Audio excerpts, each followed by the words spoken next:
బాగుందన్న అన్న. ప్రభాస్ అన్న మాత్రం ఇచ్చి పడేసిందన్న. నిజంగా కల్కిలో ఒక క్యారెక్టర్ డిఫరెంట్ ఉన్నది, ఒక స్టోరీ డిఫరెంట్ ఉన్నది. అసలు చెప్పాలంటే కూడా అసలు అంతా బాగుంది. అలా బుజ్జి అని పేరు పెట్టిరన్న. అలా బుజ్జిగాల సినిమా ఆల్రెడీ ప్రభాస్ పెట్టిండ్రు, ఈ సినిమా కూడా చిన్న బుజ్జి పెట్టిరన్న.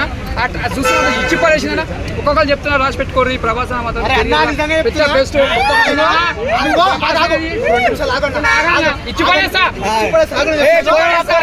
ప్రతి ఒక్కరికి ఆన్లైన్ లో జరుగుతుంది ఫ్రాడ్. కల్కి సినిమా పెద్ద కానీ అది కాదు, అది కాదు సూపర్ హిట్ సినిమా. ఇలాంటి వాళ్ళు ఎంతమంది చెప్తారు బ్లాక్ బస్టర్ కాదు, ఇండస్ట్రీ మీడియా ముఖంగా చెప్తున్నా. దిగిరి 3,000 కోట్లు వస్తాయనా?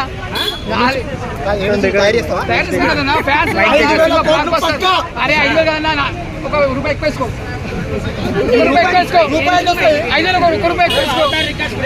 అన్ని రికార్డులు బ్రేక్ అయిపోతాయి. హాలీవుడ్ రేంజ్ కి వెళ్ళిపోతాడు. ఇంకా ఇండియాలో కనిపించడు మా ప్రభాస్. హాలీవుడ్ లో